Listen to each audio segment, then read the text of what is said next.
요즘 텔레비전을 보면 우리나라 야구가 관중들 없이 무관중으로 경기를 하는 것을 볼 수 있습니다. 관중들 수입이 엄청날 텐데 그것을 포기하고 야구만 한다 하는 것은 정말 야구를 사랑하는 사람들이 하는 것입니다. 야구 선수에게 아주 명예로운 기록들이 있습니다.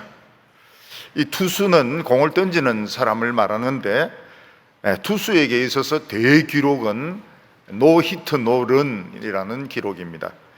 노히트 노런이라고 하는 것은 점수를 안타를 하나도 맞지 않고 점수를 안 주는 것을 말합니다. 그런데 그 상대방 선수들이 나갈 수는 있습니다. 뭐 포볼이라든지 몸에 맞는 공이라든지 이런 거로 나갈 수는 있지만 점수를 못 낼 때, 안타를 하나도 안 맞았을 때 노히트 노런, 굉장히 큰 기록입니다. 그보다 더 큰 기록은 뭔가 하면 퍼펙트입니다. 퍼펙터. 이 퍼펙트는 투수가 공을 던지는데 안타도 하나도 맞지 않고 그 누수에도 퍼스트 거기 베이스에도 한 명도 못 나갈 때 이것은 퍼펙트 게임입니다. 이 퍼펙트 게임은 정말 뭐 10년 가야 한번 나올까 말까 한 그런 기록이고, 노히트 노런은 가끔씩 나옵니다. 굉장한 투수에게는 명예인 것입니다. 투수가 노히트 노런을 기록을 세우려고 던지면 이게 안 된답니다. 이게 그냥 열심히 던지다 보면은 오늘 이상하게 스트라이크가 잘 들어간다. 그렇게 하다 보면은 노히트 노런도 되고, 어떤 경우에는 뭐 진짜 미쳐가지고 퍼펙트도 되기도 하고, 굉장한 기록이죠. 이 타자에게도 참 대기록이 있습니다. 그거는 뭔가 하면 사이클 히트입니다. 사이클 히트. 사이클 히트는 뭔가 하면 1루타, 2루타, 3루타 홈런을 다 한 번씩 때리는 것입니다. 순서대로 때릴 필요는 없습니다. 한 경기 안에서 1루타도 때리고 2루타도 때리고 3루타도 때리고 홈런도 때리고 이러면은 이거는 사이클 히트입니다. 몇 번 기록이 나오는 걸 본 적이 있습니다. 홈런보다 더 어려운 것이 뭔가 하면 3루타입니다. 3루타. 3루타 때리려면 1루타 쫙 구석으로 공을 치가지고 죽도록 뛰어가지고 이제 슬라이딩 하면 3루에서 살게 되는데, 사이클 기록 아주 대단한 기록이죠.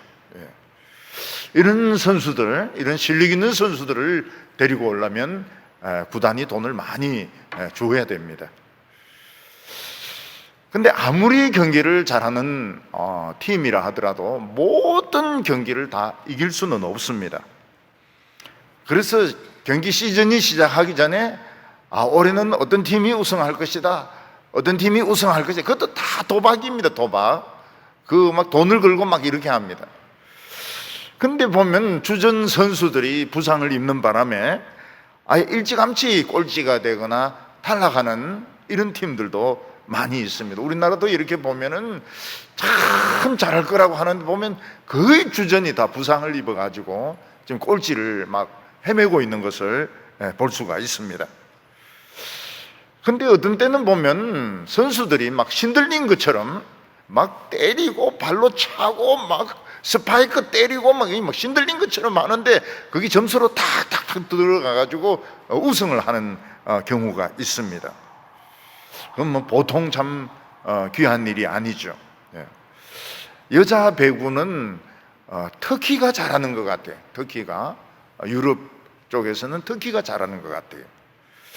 거기 우리나라 선수가 거기 한 명 있었는데 아주 잘했습니다. 그래서 터키에서 우승을 하고, 터키 선수권 우승하고, 유럽 선수권도 우승하고 엄청나게 잘하는 것을 보고 열심히 응원들을 아마 했을 것입니다. 마찬가지로 군인들이 전쟁을 할 때도 모든 전쟁에 다 이길 수는 없습니다. 결국 최후의 전쟁에 이겨야 이기는 것입니다. 상대방이 월등하게 뛰어난 무기를 쓰거나 또 탁월한 전법을 쓸 때는 이길 가능성이 많이 있습니다. 그렇지만은 모든 전쟁에 다 이긴다는 법은 없습니다. 비가 올 수도 있고 눈이 올 수도 있고 여러 가지 변수들이 있을 수가 있기 때문에 모든 전쟁에서 다 이기는 법은 없습니다. 최후의 전쟁에서 이기는 사람이 이기는 것입니다. 근데 다윗은 모든 전쟁에서 다 이겼습니다. 다윗은 진 전쟁이 한 번도 없었습니다. 모든 전쟁을 다 이겼습니다. 상대방 그 군인들은 연합을 하기도 했습니다. 말과 병기를 사용하기도 했습니다. 신무기를 쓰기도 했습니다. 그런데 다윗은 모든 전쟁을 다 이겼습니다. 그것은 다윗이 머리가 뛰어나서 이긴 것도 아니고 이스라엘 군대가 전쟁을 잘해서 이긴 것도 아닙니다. 다윗은 하나님의 능력을 끌고 올 수 있는 재주가 있었던 것입니다.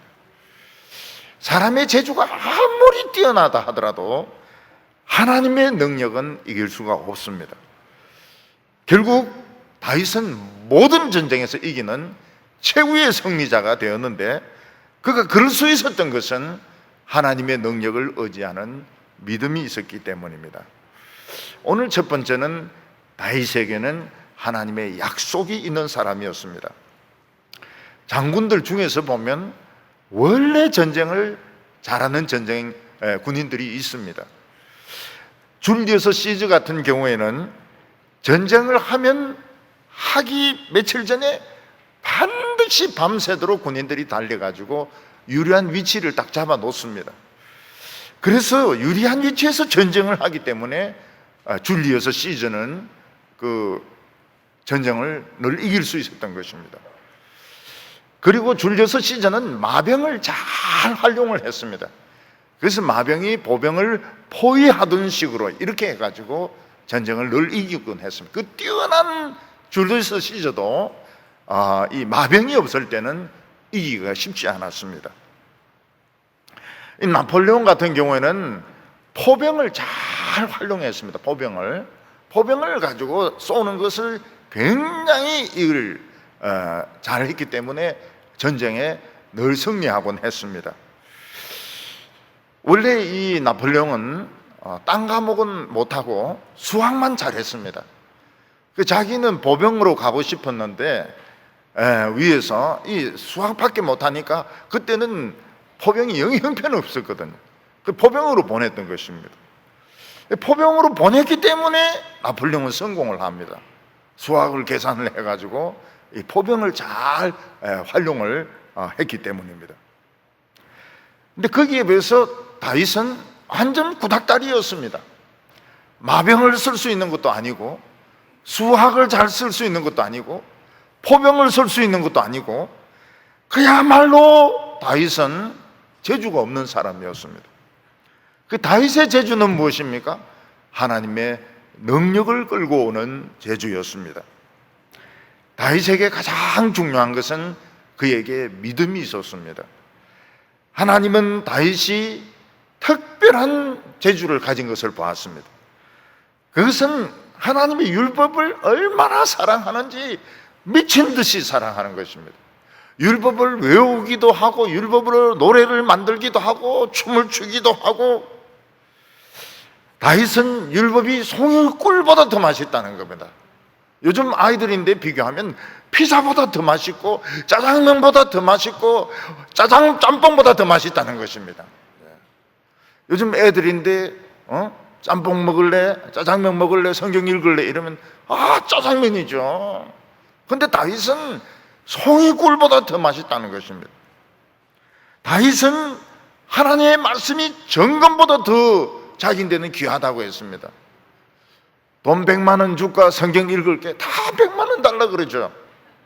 저한테 한번 물어보세요. 돈 100만 원 줄까 성경 읽을래? 100만 원 받고 성경 읽으면 될 거 아닙니까? 근데 하나님이 다윗을 보니까 이 미친놈이에요. 막 율법을 가지고 노래도 부르고 춤도 추고 외우기도 하고. 그래서 하나님께서 다윗에게 언약을 주셨습니다. 내가 너의 집을 지어주겠다. 너의 집을 지어주겠다는 것은 이스라엘을 만들어주겠다는 의미도 있고 내 인생을 만들어주겠다는 의미도 있습니다. 하나님께서는 다윗에게 약속하셨습니다. 모든 사람이 반대하고 너를 조롱하고 비웃어도 너 혼자만이라도 믿음 가지면 부흥이 일어난다.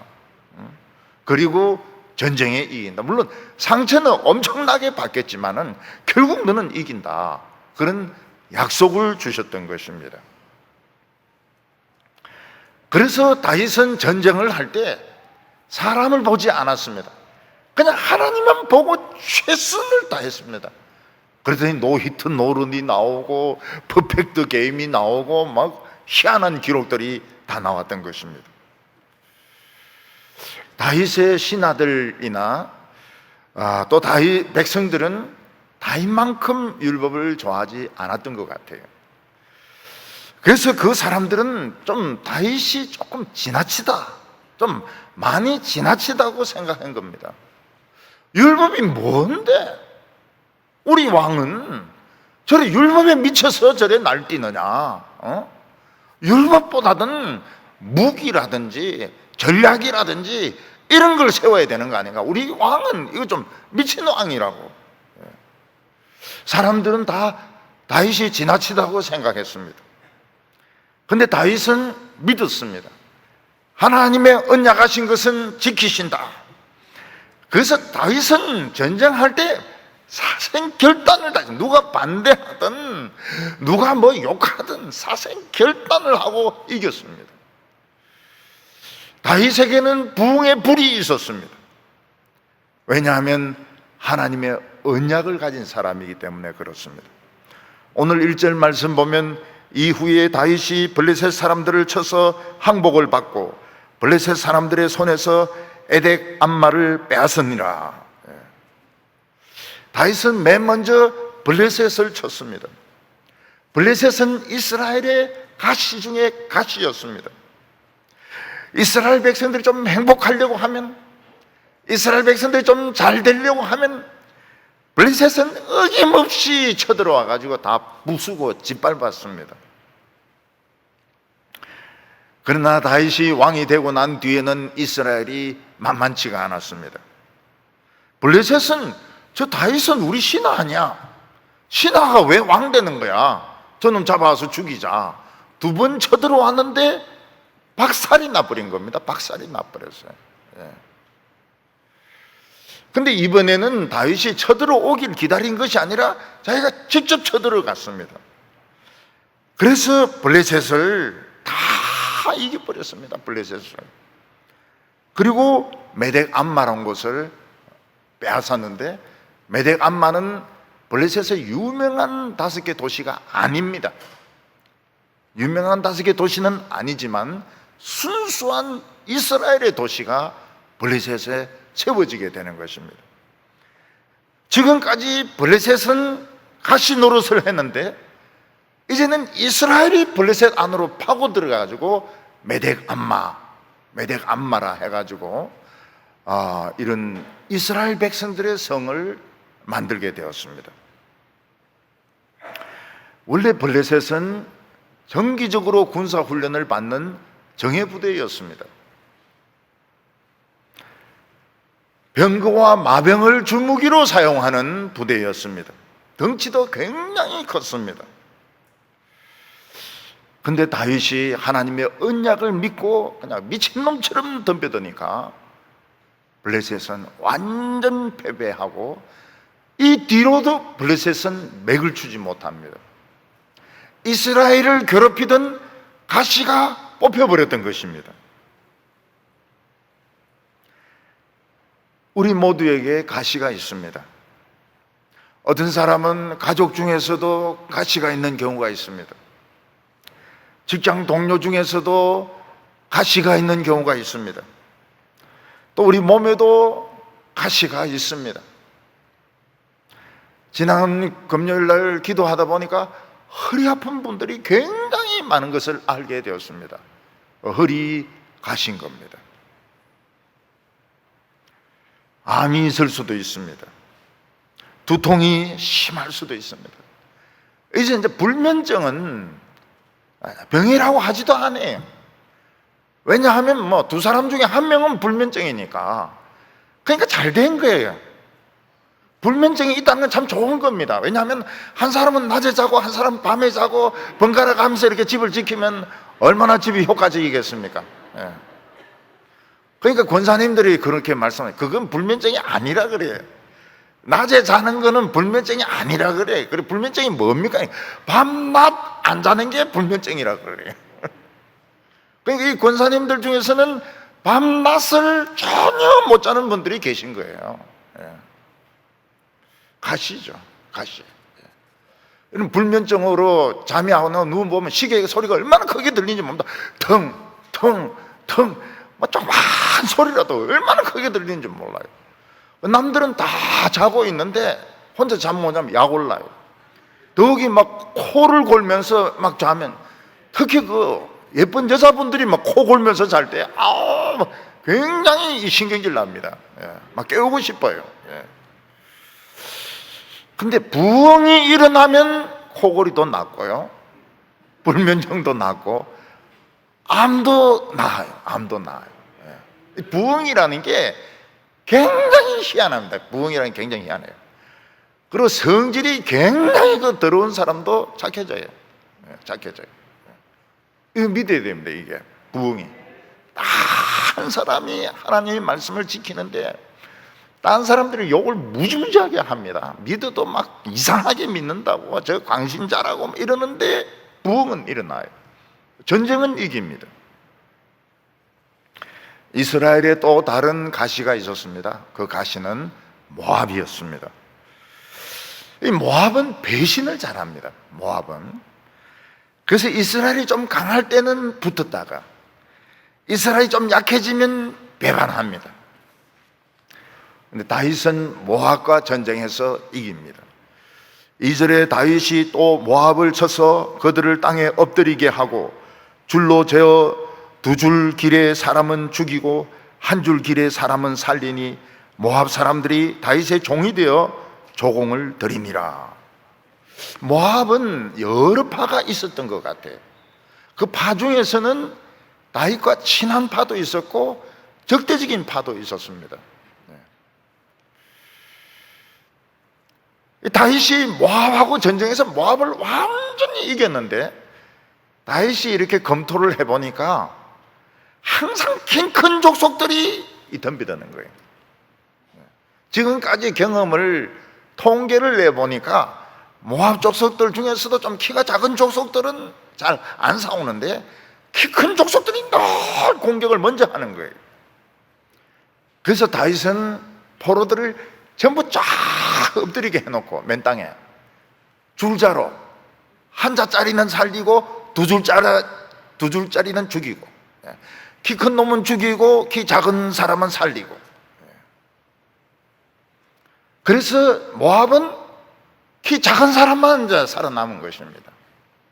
그럼 그 뒤에 모압에는 키 큰 사람이 한 명도 없었나? 그래도 또 생깁니다. 이게 유전이라고 하는 것은 키 큰 사람은 다 죽이고 작은 사람만 남겨놓은 데서 모압 족속은 키가 다 작아지느냐? 그건 아니에요. 근데 옛날보다는 적어질 가능성이 많은 거죠. 예.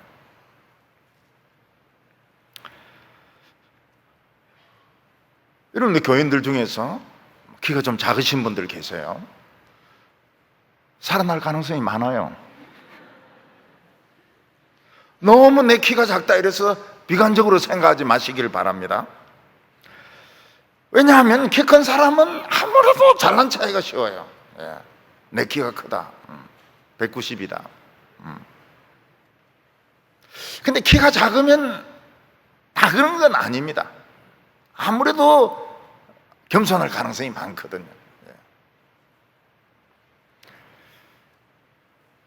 집에서도 보면 키 작은 사람은 참 불편합니다. 뭐 물건을 꺼내려고 그래도 의자를 놓고 올라가서 발꿈치를 들고 막 이래도 안 보입니다. 근데 키 큰 사람들은 의자가 필요가 없어요. 그냥 꺼냈다 뺐다 꺼냈다 뺐다 이러니까 키 큰 사람들이 얼마나 유리하며 얼마나 오만한지 몰라요. 선반 위에 물건 꺼낼 때, 형광등 갈 때 보면은 막 키 큰 사람들은 꼭 한마디씩 합니다. 그 키 작은 거 어디 쓰려고 그러냐고 말이죠.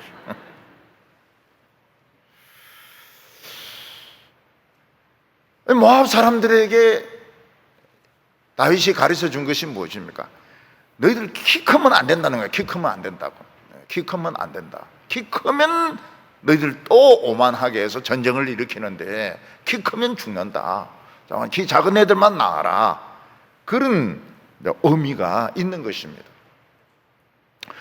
제가 이제 그 초등학교 입학할 때요, 키가 컸습니다. 그래서 어머니가 손수건 여기 달아주셨는데 김서택 이래가지고 맨 뒷줄을 쓰고 앞으로 나란히, 제가 맨 뒷줄에 섰어요. 맨 뒷줄에 우리 반에서. 키가 커가지고요. 근데 막 요즘 아이들 막 아웃백 같은 거 먹고 스테이크 먹고 이러니까 막 발도 도둑놈 같이 크고 키도 얼마나 크고 이런지 제 키가 큰 키가 아닙니다. 중간 키가 돼버렸어요. 그래서 제가 어느 날 거울을 보면서 왜 이래 내가 비참해졌나? 옛날에는 큰 키였는데 왜 이래 중간이 되었나? 그래서 거울 보면서 가만히 생각해 보니까 막 그래도 너무 작은 키는 아니다, 이런 이제 결론을 내리게 되었습니다. 키라도 모압 작사온 키라도 작아야 겸손할 수 있다는 것입니다. 저는 여자 농구, 여자 배구 이렇게 보면 다 진짜 키가 크더라고요. 근데 키가 조그만 선수들이 있어요. 키가 조그만 선수들이. 그래서 내가 물어봤습니다. 감독님인데 물어봤습니다. 진짜 키가 작은데 왜 저러냐 이랬더니 수비수를 쓰게 돼 있대요. 수비수를, 키가 작은 수비수를 쓰게 돼 있대요. 안 그러면 키 큰 사람들만 배구하니까 이 배구는 키 큰 사람 것밖에 안 되는 거예요. 그러니까 키 작은, 근데 굉장히 수비를 잘해요. 그 수비수가 키는 진짜 친구들 반밖에 안 되는데 막 몸을 날리면서 막 탁탁 끄덕 올리는데 수비수가, 수비 전담수가 잘하더라고요. 그래서 중학교 때부터 하냐 했더니 중학교 때까지는 아니고 고등학교 때부터는 이제 수비수를 둔다고 그러더라고요. 그래서 물어보는 게 굉장히 중요하더라고요. 전문가인데 물어보는 게 참 중요해요. 전에 우리 교회 나무 박사님, 지금도 계시지만은 그 앞에 나무 박사님 계시잖아요. 그래서 이제 저 나무 수목원에 갔거든요. 근데 거기서 보면 막 흥분이 되는 거예요. 벌써 교회에 있을 때는 침체돼 있더만은 수목원에 가니까 막 흥분이 돼가지고 막 이리 뛰고 저리 뛰고 막 이러면서, 그래서 단풍나무를 막 쫙 설명하는 거예요. 3개, 5개, 7개, 11개 단풍나무 그 이파리 숫자가 이제 그렇게 있다는 거예요. 그러면서 막 몇 개는 무슨 나무, 몇 개는 무슨 나무 막 이런 식으로 설명을 하는데 그거 처음 들었어요. 우리들은 전부 단풍나무는 5개 있는 줄 알았거든요. 3개 붙어 있더라고요. 3개, 5개, 7개, 11개 막 이러면서 막 설명을 하는데 굉장히 재미있었어요. 그래서 이 전문가들이 있으면은 한 번씩 물어보면 굉장히 재미있어요. 우리 교회 자매님 중에서 이제 이 그리스에서 공부하신 분이 계시거든요. 그 성경을 그리스어를 봐요. 그 전도사님들이 그 옆에서는 그리스 성경을 못 꺼내요. 왜냐하면 이 완전히 그리스 전문이니까요. 이번에 책을 하나 쓴데 보니까 잘 썼어요. 굉장히 잘 썼어요. 진짜 그거는 너무너무 좋은 책이에요. 그리스 비극 깊이 알기, 이런 책인데 정말 잘 썼어요. 그러니까 좀 뭔가 하나 부족하면 다행인 줄 아시라고요. 다행인 줄. 왜냐하면 그것 때문에 살 수가 있거든요. 모압 족속은 키가 작았기 때문에 살아난 거예요. 키 큰 놈은 다 죽여버렸어요. 왜냐하면 늘 데모하고 늘 나서고 늘 싸우고 이러기 때문에. 오늘 여기 두 번째로 보면 다윗의 철저한 순종이 나옵니다. 다윗이 세 번째로 싸운 대상은 소바왕 하닷 에셀이었습니다. 소바왕 하닷 에셀은 굉장히 전투력이 뛰어난 왕이고 장수였습니다. 그는 유브라데 건너편에 있는데 초청받아서 싸우러 온 사람입니다. 그러니까 굉장히 잘 싸우는 사람이에요. 이 소바왕 하닷 에셀이 다윗하고 싸우게 된 과정은 복잡합니다. 그래서 이 뒤에 다시 설명이 나와요. 한 몇 장 지나가지고 다시 자세한 설명이 나옵니다. 이 앞에는 개략적인 설명입니다. 하나님께서 다윗에게 유브라데 강까지만 경계선이라고 했기 때문에 유브라데 강을 넘어서는 것은 다윗에게는 월권이 되는 겁니다. 근데 하닷에셀이 넘어옵니다. 넘어와요. 아람하고 조인이 돼가지고 넘어옵니다. 근데 이 다윗이 아마 그 함정을 판 것 같아요. 그러니까 그런 병거들이 이렇게 막 밀려올 때는 큰 함정 파놓고 뒤에서 밀어버리면은 함정에 다 빠지거든요. 그래서 마병과 병거들 그리고 보병들 전부 다 포로가 됩니다. 3절과 4절 보면 르홉의 아들 소바왕 하닷 에셀이 자기 권세를 회복하려고 유브라데 강으로 갈 때에 다윗이 그를 쳐서 그에게서 마병 1700명과 보병 2만 명을 사로잡고 병거 100대의 말만은 남기고 다윗이 그 외의 모든 말은 다 힘줄을 끊었더라. 다윗은 유인 작전을 썼을 가능성이 많습니다. 수천 대의 이 병거가 쳐들어올 때에 큰 함정을 파놓고 그 위에 얼기설기 이렇게 해가지고 풀 같은 거 놓고 뒤로 돌아서 뒤에서 막 밀면은 그냥 밀리거든요. 밀리면서 이제 빠지면은 마병은 이제 맥을 추지 못하는 것입니다.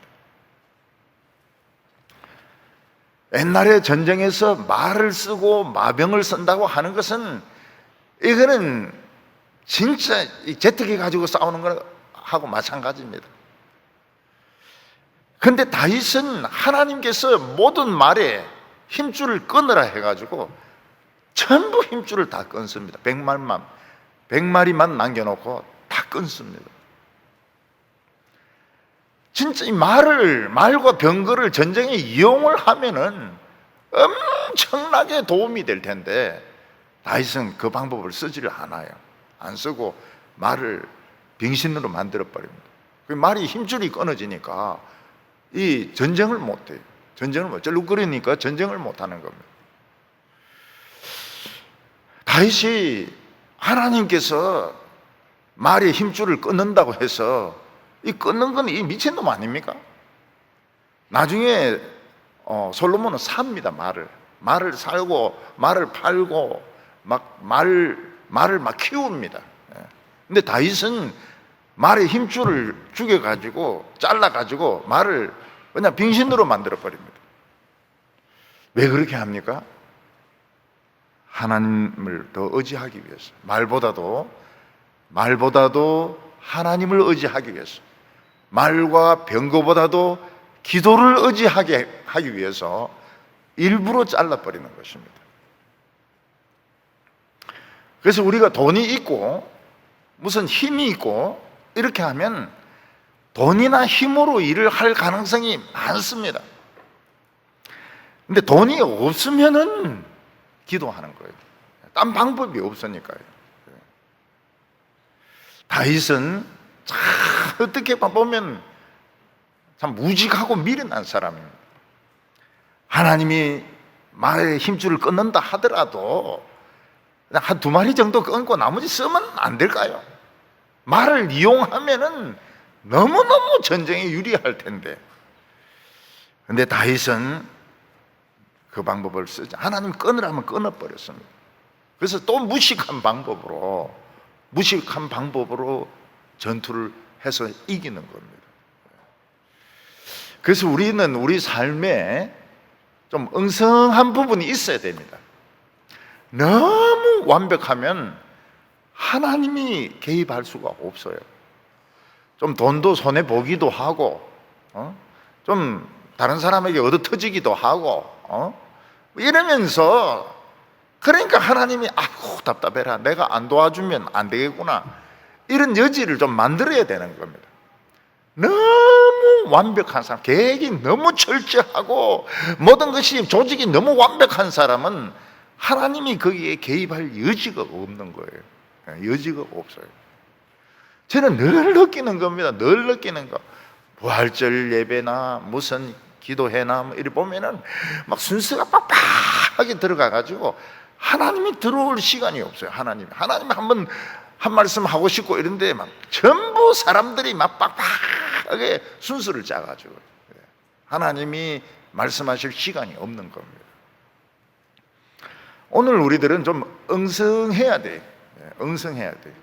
약간 바보 같아야 돼. 그래야 하나님께서 안을 파고 들어오셔가지고 우리를 온전케 하시는 겁니다. 근데 다윗은 이 금에 대해서 욕심이 없었어요. 이 하닷 에셀로부터 금 방패를 뺏었습니다. 황금으로 된 방패 얼마나 멋있습니까? 다윗이 그 방패를 딱 들고 전쟁하러 가면은 정말 멋있을 텐데, 가다피도 금으로 된 권총을 찾다고 하는데, 금으로 된, 황금으로 된 방패, 황금으로 된 창 가지고 막 병거 달리면 얼마나 멋있겠습니까? 근데 그거 전부 성전에 다 바쳐버립니다. 이게 말로는 쉬울지 몰라도 실제로는 그 물건을 보면은 어려워요. 아, 나는 황금 같은 거 필요 없어, 나는 그냥 믿음만 있으면 돼, 그런 사람이 황금을 더 밝힙니다. 더 좋아해. 황금 좋아하고 돈 좋아하고 그렇습니다. 다윗이 어떻게 이 황금을 돌로 볼 수 있었을까요? 돌같이 취급할 수 있었을까요? 그것은 황금보다 더 가치 있는 것을 알았기 때문입니다. 하나님의 말씀이 황금보다 수십 배 가치 있다, 이걸 다윗은 알았던 것입니다. 이게 말로는 쉬워도 실제로는 굉장히 어렵습니다. 돈 한 뭉치하고 성경하고, 돈 한 뭉치가 그게 더 좋죠. 성경보다는.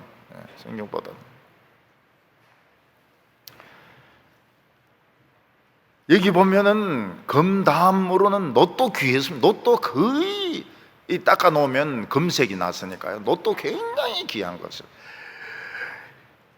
다윗은 그 하다데셀 거기서 놋을 엄청나게, 이 놋은 특히 화살 만드는 촉으로서 아주 중요했고 여러 가지로 중요했습니다. 이거 엄청나게 뺏었는데 다 성전에 다 바쳐버렸습니다.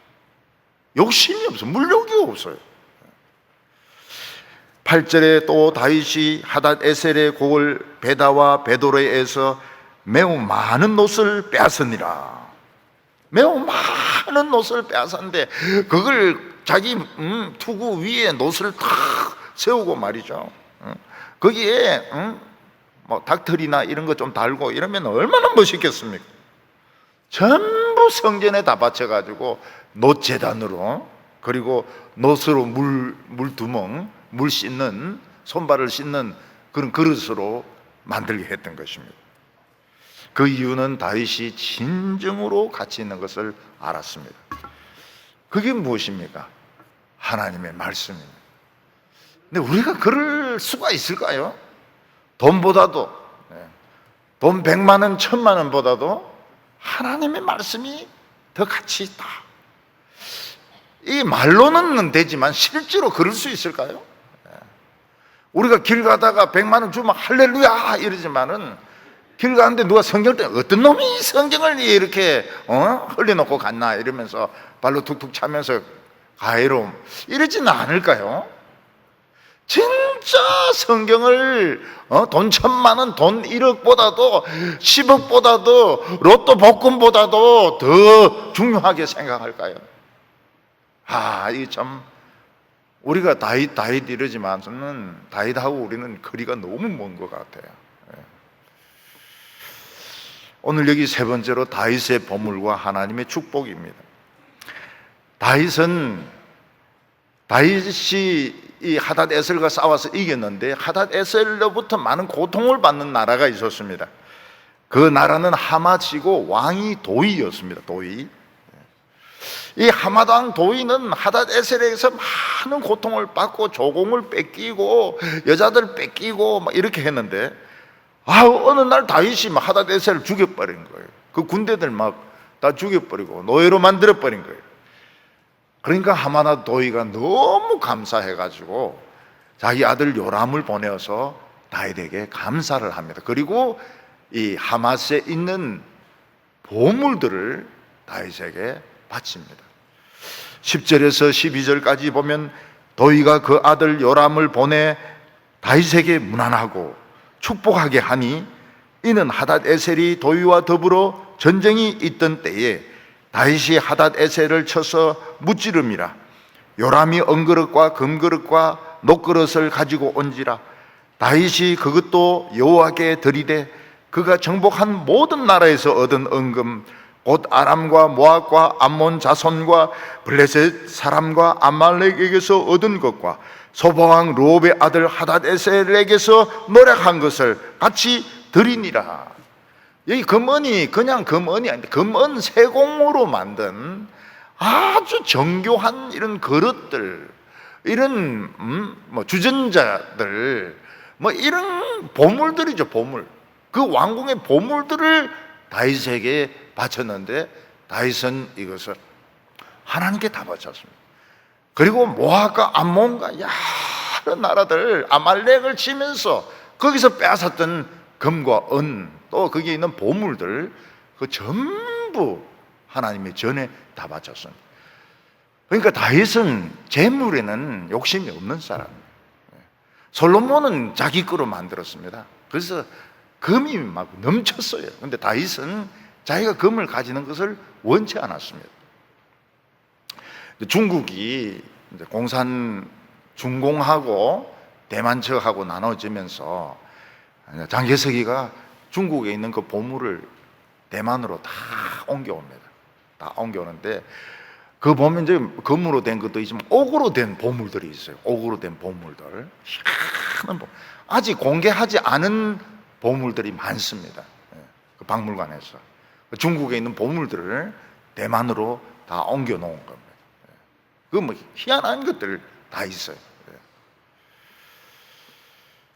다윗은 이 모든 이 보물들, 엄청난 이 재물들을 자기 것으로 삼지 않고 그냥 하나님께 다 바쳤습니다. 왜냐하면 하나님이 실제적으로 싸운 분이고 나는 그 종이니까, 나는 사용된 도구에 불과하니까 하나님이 이기게 하셨고 하나님이 실제적인 분이시니까 하나님이 다 가지셔야 된다. 그래서 모든 것을 금, 방패, 노, 보물들, 금으로 세공한 이런 것들 하나님께 다 바쳤던 것입니다. 왜냐하면 다윗에게는 하나님만 있으면 충분했기 때문입니다. 우리는 하나님만으로 충분합니까? 충분 못합니다. 우리는 하나님으로 충분 못하고 딴 게 많이 있어야 됩니다. 집도 있어야 되고 차도 있어야 되고 우리는 돈도 있어야 되고 명예도 있어야 되고 필요한 것이 많이 있습니다. 다윗이 참 희한한 사람이에요. 자기는 하나님만 있으면 되는 거예요. 그래서 하나님께 다 바치는 겁니다.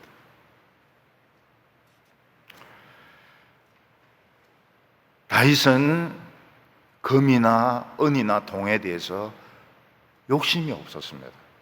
왜 그랬을까요? 그것은 이 사람이 순수한 열정을 가졌기 때문에 그렇습니다. 여러분, 순수한 열정 가지고 하나님의 일을 하는 사람은 돈에 대하여 욕심이 없습니다. 돈에 대해서 아무 생각이 없어요. 그냥 한 영혼이라도 더 구원받고 하나님의 그 역사가 나타나고 이것만 원하지 돈에 대한 욕심이 없어요. 돈 받는 걸 모릅니다. 돈 받는 걸 몰라요. 돈에 대해서 아무 생각이 없어요. 왜냐하면 이거는 순수한 열정으로 하나님의 일을 해서 그런 것입니다. 이게 청년기입니다. 청년기. 청년기는 돈을 몰라요. 근데 청년기에 약점이 있습니다. 청년기에 돈으로는 안 넘어집니다. 근데 어떤 약점이 있을까요? 청년기에 순수한 열정으로 하나님의 일을 하는 사람에게 약점, 무슨 약점이 있을까요? 지금 알면서 대답을 안 하는 겁니까? 모르는 채 하는 겁니까? 예. 순수한 열정으로 하나님의 돈을 몰라요.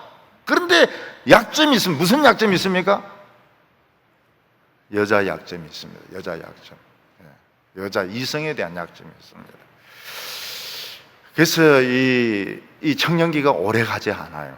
청년기는 너무 이상적이기 때문에 현실을 몰라요. 열정 하나만 가지고 교회 일을 하는데 돈 필요 없어요. 돈 필요 없어요. 그냥 열정으로 돈 안 벌고 막 교회 와가지고 막 찬양대도 하고 성김이도 하고 농촌 봉사도 하고 수련회도 갔다 오고 그리고 또 공부도 하고 막 에너지가 무궁무진합니다. 근데 여자에게 약할 수가 있어요.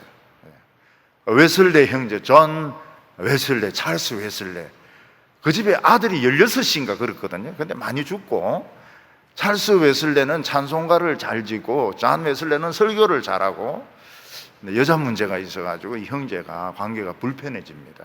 관계가 불편해지고 다윗은 곧 아름다운 여성이 나타납니다. 아름다운 여성, 남의 부인이 나타나요. 그게 걸려들어요. 그래서 청년기를 사모합니다. 돈도 모르고 이해타산도 모르고 막 열정적으로 하나님의 일만 끝까지 하고 싶어요. 죽을 때까지. 근데 그래 못합니다. 왜냐하면 나이가 들면은 현실이 눈에 들어오기 때문에. 그래서 속물이라 그래요. 어른들 보면은 속물이다. 돈 가지고 따지는 거 속물이다 이러는데 어쩔 수 없습니다. 나이가 들면은 비급해지고 몸을 사리게 되고, 그리고 이런 사랑에 안 빠지죠. 이런 다윗 같은 이런 자기 순수하게 처음에 그 여자를 사랑했던 것 같아요. 그러다 빠져버린 거예요. 그런데 나이가 들면은 그런 사랑 안 빠지죠. 빠지도 안 되고. 하나님은 다윗에게 또 한 번의 승리를 주셨습니다. 그건 정말 이기기 어려운 승리인데 어떤 사람인가 하면은 에돔 족속과의 싸움에서 이기는 것입니다. 에돔 족속은 높은 산 위에 구멍을 뚫어가지고 거기에 도시를 만들어서 살았습니다.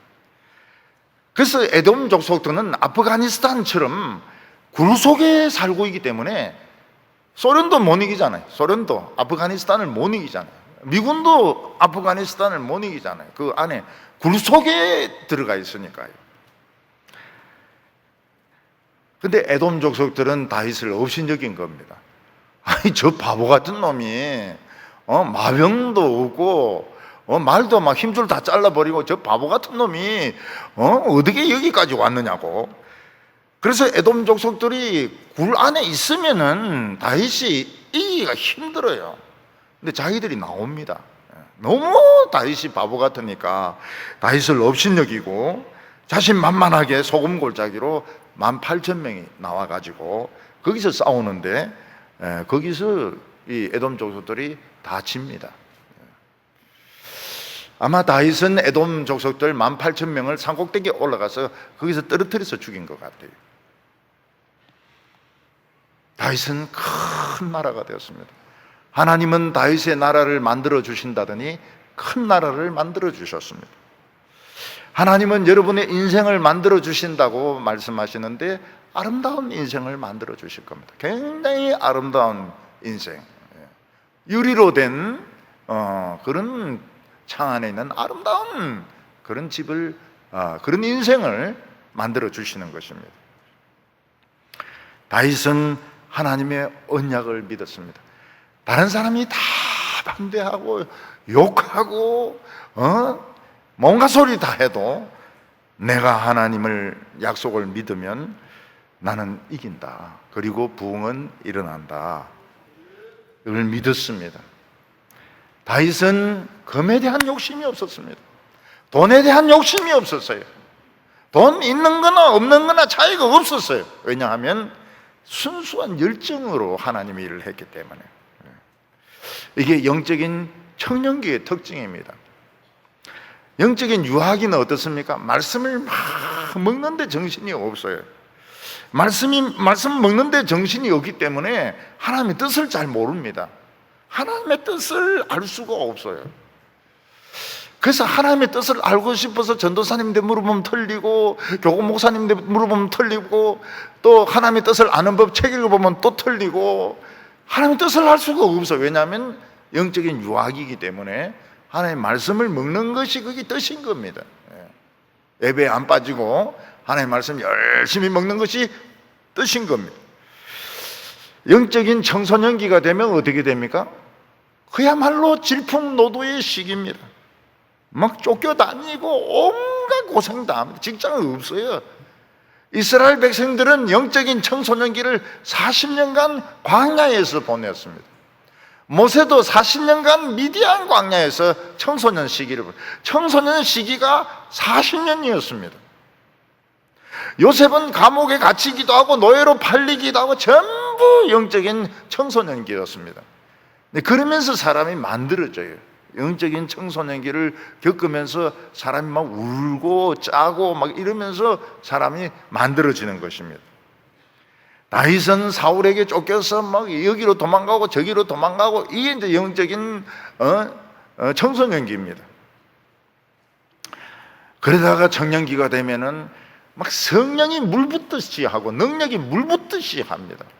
돈도 모르고 명예도 모르고 그냥 여호와의 이름을 위해서 싸웁니다. 예수 그리스도의 이름을 위해서 막 싸웁니다. 십자가를 위해서 막 싸웁니다. 기적이 일어나요. 그래서 청년기에 기적이 많이 일어납니다. 그런데 어느 순간 장년기로 넘어갑니다. 어느 순간. 청년기가 길면 안 돼요. 왜냐하면 청년기가 길면은 이성의 유혹에 넘어갈 가능성이 많습니다. 삼손 같은 경우에는 막 영원히 청소년으로 남으려고 머리 기르고 이래 있다가 그냥 데리려는 여자인데 속아가지고 머리 밀리고 눈알 뽑히고, 길면 안 돼. 그러니까 돈도 모르고 막 열정적으로 막 이렇게 할 때는 짧습니다. 그 기간이 짧아요. 나중에 어른이 되면은 돈도 압니다. 돈을 밝히지는 않지만 돈도 알아요. 돈도 알고, 그러고 지혜롭고, 그리고 무리하지 않고. 그래서 막 젊은 사람들이 보기에 속물이다, 속물. 다베리다. 옛날에는 막 열정적으로 주님을 막 섬기더니 지금 막 다 버렸다고 말이죠. 서울에 옛날에는 그 지하철 탈 때 전부 이제 그 표를 넣으면 이제 돌지 않습니까? 근데 목사님이 그 위를 넘어가지고 나가는 거예요. 이 목사님이 전부 쇼크를 먹었어요. 아니, 목사님이 차비를 안 내고 그냥 나갔다고 말이죠. 나도 왜 그리 나간지 몰라요. 급해서 그런지. 그때 벌써 저는 이제 청년기를 넘어가고 있었던 겁니다. 청년이 아니에요. 장년이에요. 장년. 그래서 장년들은 슬픕니다. 청년기로 돌아가고 싶어요. 열정적으로 주님을 찬양하고, 열정적으로 여름 성경 때 붙이고 돌고 막 수박 머리로 깨가지고 나눠먹고. 근데 지금 수박 머리로 깨면은 이거 입원해야 됩니다. 뇌진탕이 일어나가지고 막 북치고 이러면은 이거는 또 경찰이 잡아가면 시끄럽게 한다고. 그러니까 이 아무것도 할 수 없는 거예요. 늙으면 더 아무것도 할 수 없습니다. 죽는 시간만 기다려야 되는가? 그건 아니에요. 거기서 뭔가 생각을 해야 됩니다. 늙으면 죽는 것만 기다려야 되는가? 그거 숙제입니다. 숙제 빨리 푸세요. 숙제를 풀어야 됩니다. 그래서 영적인 청년기는 돈이 필요가 없어요. 돈 주면 이상한 눈으로 봅니다. 그리고 뭐 명예욕 같은 거 필요 없어요. 뭐 아무것도 필요 없어요. 그냥 하나님의 이름을 위해서, 영광을 위해서, 그러니까 기적이 일어나는 겁니다. 돈도 많이 생긴데 뭐 성전에 다 갖다 버려요. 근데 장년기가 되면은 물정을 알기 시작합니다. 집도 필요하고 돈도 필요하다는 걸 알기 시작합니다. 또 자기 몸을 아껴야 된다는 걸 알기 시작합니다. 우리 모두 순수한 열정을 찾기를 바랍니다. 완전히 청년기로 돌아갈 수는 없지만은 순수한 열정 되찾고 내가 왜 살아야 되는지 답을 찾는 성도들 다 되시기를 바랍니다. 기도드리겠습니다. 거룩하신 하나님 아버지, 우리에게 금요 기도를 허락하시고 모든 예배를 회복시켜 주시니 감사합니다. 우리 걱정할 거 아무것도 없습니다. 예배만 드리면 우린 삽니다.